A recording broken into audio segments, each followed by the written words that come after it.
Hello, good morning छात्र छात्राओं। आप सभी को एक बार फिर से इंजीनियर अड्डा 2026 यूट्यूब चैनल पर स्वागत है। मैं प्रभास कुमार आप सभी को सोशल साइंस विषय का objective question set practice exam view में देखते हुए करा रहे हैं। जो 30 क्वेश्चन का 10 गो सेट प्रैक्टिस आएगा, जो 300 क्वेश्चन रहेगी और उसी से पूरा बोर्ड एग्जाम में क्वेश्चन टकरेगी। देखते हैं पहला क्वेश्चन क्या कहता है।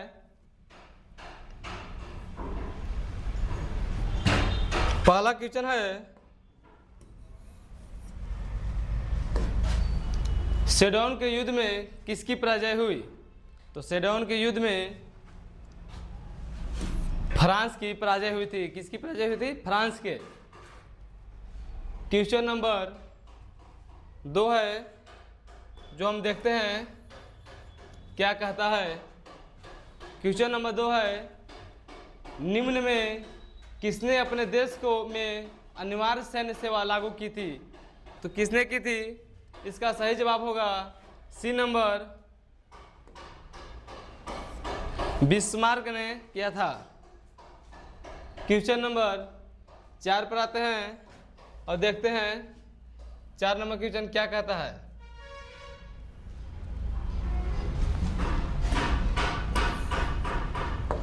चार नंबर क्वेश्चन है, 1853-54 के क्रीमिया युद्ध में काबुल ने किस देश का और से युद्ध में सम्मिलित होने की घोषणा की?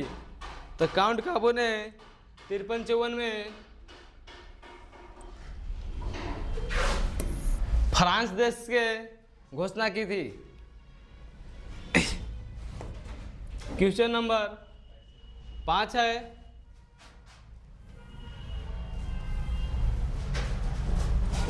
और ये क्या कहता है देखते हैं। 1954 का जिनेवा समझौता के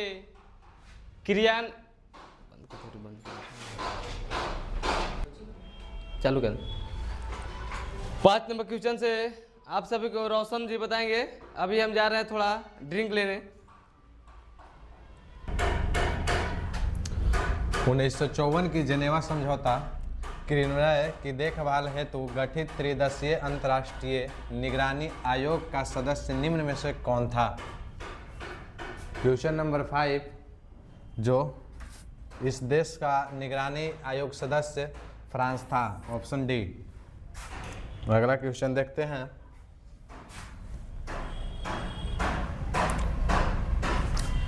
यूनानी स्वतंत्रता संग्राम के दौरान तुर्की के समर्थन में कौन था?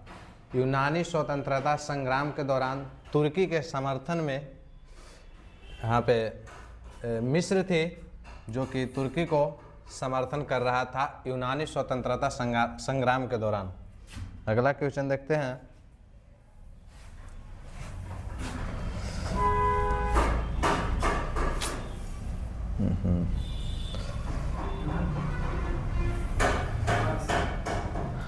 प्रथम जेनेवा कन्वेंशन कब हुआ था? प्रथम जेनेवा कन्वेंशन 1854 ईस्वी में हुआ था, जो ऑप्शन ए में है। 1854 ईस्वी में प्रथम जेनेवा कन्वेंशन हुआ था। अगला क्वेश्चन देखते हैं। ये सभी बिहार बोर्ड 10th क्लास के लिए बोर्ड एग्जाम में हूबहू टकरने वाले क्वेश्चन है। इटली का एकीकरण कब पूर्ण हुआ था? इटली का एकीकरण 1871 ईस्वी में, जो ऑप्शन बी में है, पूर्ण हुआ था। अगला क्वेश्चन देखते हैं। लुई फिलिप किस देश का शासक था? तो लुई फिलिप फ्रांस का शासक था, जो ऑप्शन बी नंबर ऑफ, ठीक है। लुई फिलिप किस देश का शासक था? तो फ्रांस का।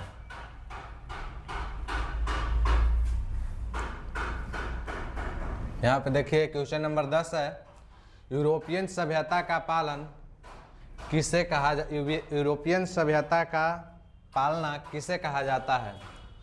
तो यूरोपियन सभ्यता का पालना पुर्तगाल को कहा जाता है। अगला क्वेश्चन, क्वेश्चन नंबर 11, बोहेमिया निम्न में से किस देश के अधीन था? बोहेमिया, बोहेमिया किस देश के अधीन था? तो बोहेमिया ऑस्ट्रिया के अधीन था। बोहेमिया किसके अधीन था? ऑस्ट्रिया के अधीन था बोहेमिया। अगला क्वेश्चन, निम्न में से कौन मित्र राष्ट्रों के गुट में शामिल नहीं था? मित्र राष्ट्रों के गुट में ब्रिटेन शामिल नहीं था। कौन शामिल नहीं था? ब्रिटेन। ब्रिटेन जो था मिस्र के गुट में शामिल नहीं था।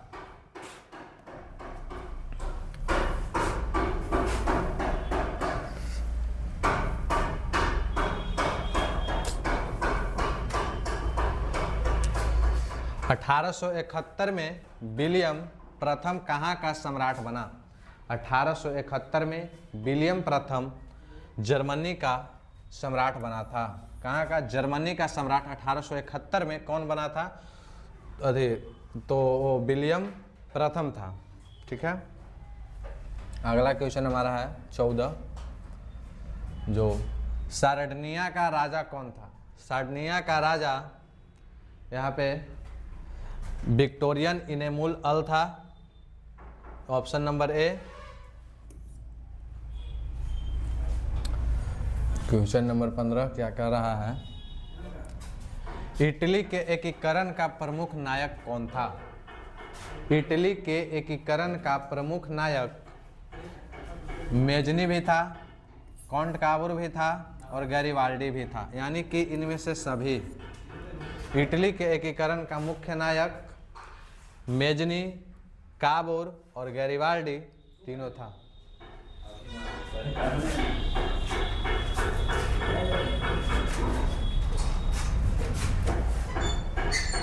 लुई 16वें को फांसी कब दी गई?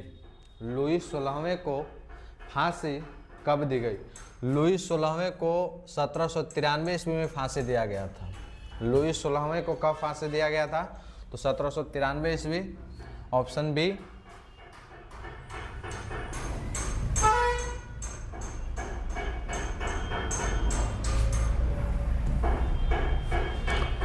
वियना सम्मेलन की मेजबानी किसने की? वियना सम्मेलन की मेजबानी ऑप्शन नंबर ए मेटरनिख ने किया था।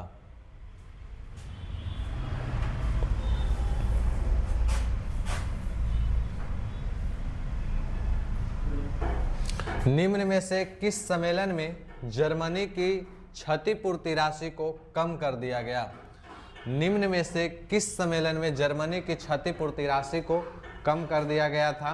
तो क्षतिपूर्ति राशि को लंदन सम्मेलन में कम कर दिया गया था। Option D.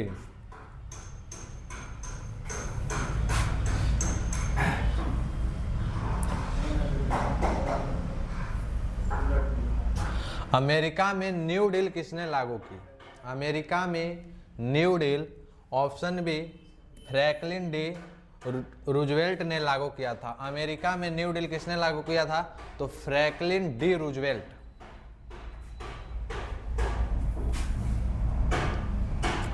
हीगेल किस देश का दार्शनिक था? हीगेल किस देश का दार्शनिक था? तो हीगेल जर्मनी का दार्शनिक था, जो ऑप्शन नंबर सी सही होगा।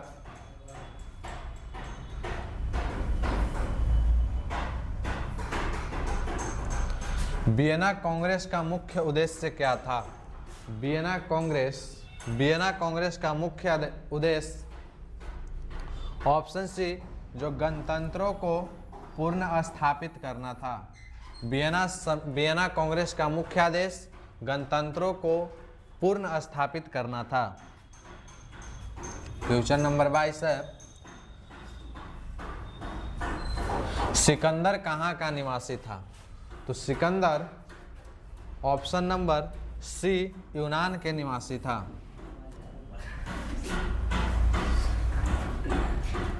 अगला क्वेश्चन है, फ्रांसीसी क्रांति कब हुई? फ्रांसीसी क्रांति कब हुई? फ्रांसीसी क्रांति ऑप्शन ए जो 1789 ईस्वी में हुआ था।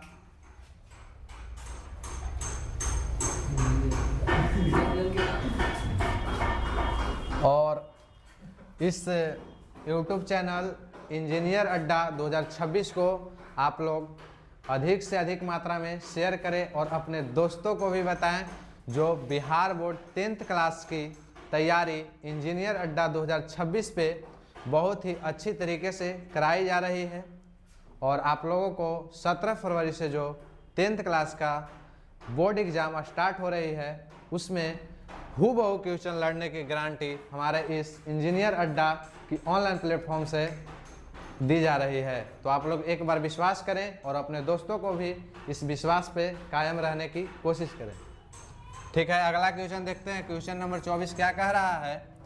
राष्ट्रीय आंदोलन का केंद्र जेना विश्वविद्यालय कहाँ स्थित है?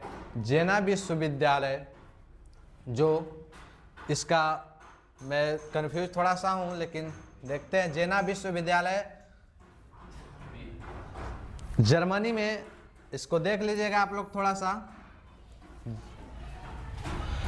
राष्ट्रीय आंदोलन का केंद्र जेना विश्वविद्यालय जर्मनी में होगा। और अगला क्वेश्चन देखते हैं। क्वेश्चन नंबर 25 क्या कह रहा है?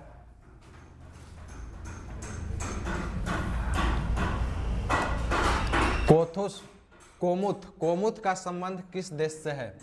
कोमुत का संबंध ऑप्शन ए ऑस्ट्रिया से है। कोमुत का संबंध किससे है? तो ऑस्ट्रिया से।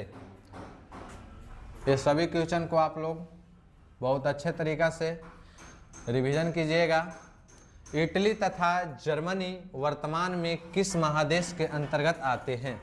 इटली तथा जर्मनी वर्तमान में किस महादेश के अंतर्गत आते हैं?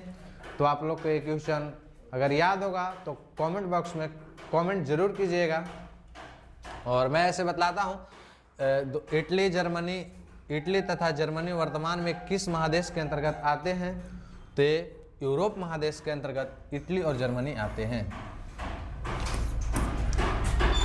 उम्मीद करता हूँ आप लोगों को सभी क्वेश्चन अच्छे से समझ में आ रही होगी। फ्रांस में किस शासन वंश की पुनः स्थापना वियना कांग्रेस के द्वारा की गई थी? फ्रांस में किस शासन वंश की स्थापना वियना कांग्रेस के द्वारा की गई थी? तो इसका सही जवाब होगा ऑप्शन बी, बुर्बो वंश के द्वारा। बुर्बो वंश के द्वारा फ्रांस में वियना कांग्रेस जो स्थापित किया गया था, किसके द्वारा? तो बुर्बो वंश के द्वारा। ठीक है। क्वेश्चन नंबर 28 क्या कह रहा है? मेजनी का संबंध किस संगठन से था? तो मेजनी का संबंध ऑप्शन बी कार्बोनरी से था। मेजनी का संबंध किससे था? कार्बोनरी से। एक क्वेश्चन भी आई है, बोर्ड एग्जाम में कई बार पूछा गया है।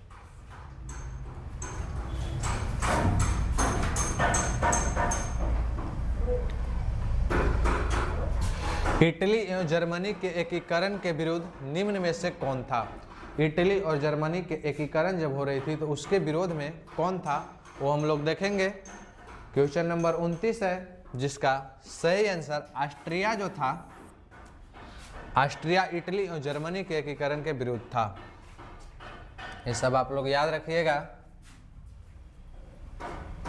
और सेशन को शेयर जरूर कीजिए। काउंट काबूर को विक्टर इमैनुअल ने किस पद पर नियुक्त किया था? तो काउंट काबूर को विक्टर इमैनुअल ने प्रधानमंत्री के पद पे नियुक्त किया था। ऑप्शन सी सही होगा। क्वेश्चन नंबर 31 है, गैरिबाल्डी पेशे से क्या था? ये तो बहुत ही आसान क्वेश्चन है और बोर्ड एग्जाम में रिपीट किए जाने वाले क्वेश्चन है। गैरिबाल्डी पेशे से क्या था? ये आप लोग जरूर बतलाएं कमेंट में। हम थोड़ा सा इंतजार कर रहे हैं, देखते हैं क्या आपका आंसर आता है। गैरिबाल्डी पेशे से क्या था? तो गैरिबाल्डी पेशे से नाविक था, जो ऑप्शन नंबर सी सही होगा। क्वेश्चन नंबर 32 देखते हैं। एक सेकंड बोलेंगे कि आप लोग को आज का सेशन में रोशन सर कैसे पढ़ाया? जर्मन राइन राज्य का निर्माण किसने किया था? जर्मन राइन राज्य का निर्माण किसने किया था? एक क्वेश्चन भी बहुत अच्छा है और इसका सही आंसर नेपोलियन बोनापार्ट होगा। जर्मन राज्य का निर्माण नेपोलियन बोनापार्ट के द्वारा किया गया था।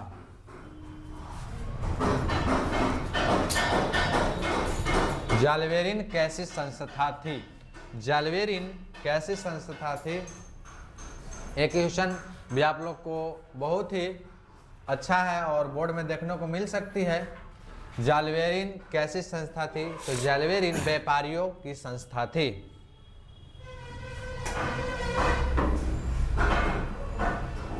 रक्त एवं लौह नीति का अवलंबन किसने किया था? रक्त और लौह नीति का अवलंबन किसने किया था?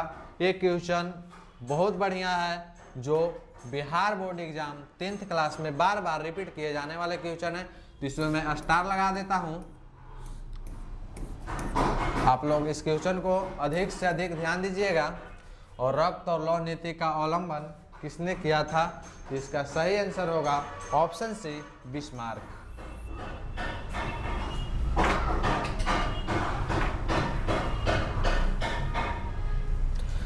क्वेश्चन नंबर 35 है, फ्रैंकफर्ट की संधि कब हुई थी? फ्रैंकफर्ट की संधि जो ईस्वी वाला क्वेश्चन है, इसको मैं एक और क्लास लूँगा जिसमें केवल ईस्वी वाला क्वेश्चन रहेगा। और ऐसा देखा गया है जो हर बार बिहार बोर्ड में 5 से 7 क्वेश्चन ईस्वी वाली रहती है, तो आप लोग ईस्वी वाले क्वेश्चन में जो हम स्टार्ट करेंगे सेशन, उसमें जुड़ना ना भूलिएगा। और इंजीनियर अड्डा 2026 को सब्सक्राइब जरूर कीजिएगा। आपको बिहार बोर्ड 10th क्लास में अच्छा मार्क्स दिलाने की फुल गारंटी देता हूं। फ्रैंकफर्ट की संधि कब हुई थी? तो फ्रैंकफर्ट की संधि ऑप्शन नंबर डी 1871 ईस्वी में हुआ था। अब यहाँ पे फिर से हो गया क्वेश्चन, लेकिन चलिए करते हैं। सेडोन का युद्ध में किस हुई? सेडोन का युद्ध में, चलिए तो देखिए हमारा माय यूट्यूब चैनल आप लोग देख रहे होंगे, इंजीनियर अड्डा 2026, इसको आप लोग सब्सक्राइब जरूर करें। और इसका जो मेन डायरेक्टर हुए हमारे प्रभास सर हैं, और आप लोगों को सेशन में प्रभास सर भी आएंगे, अभी देखते हैं, बुलाते हैं उनको। तो आप लोग बताइएगा आज का सेशन रोशन सर कैसा लिए, जरूर कमेंट बॉक्स में जवाब दीजिएगा, क्योंकि आधी क्लास हमारे इस चैनल पर रोशन सर के द्वारा ही चलाया जाएगा। थैंक यू, आज के लिए बस इतना ही।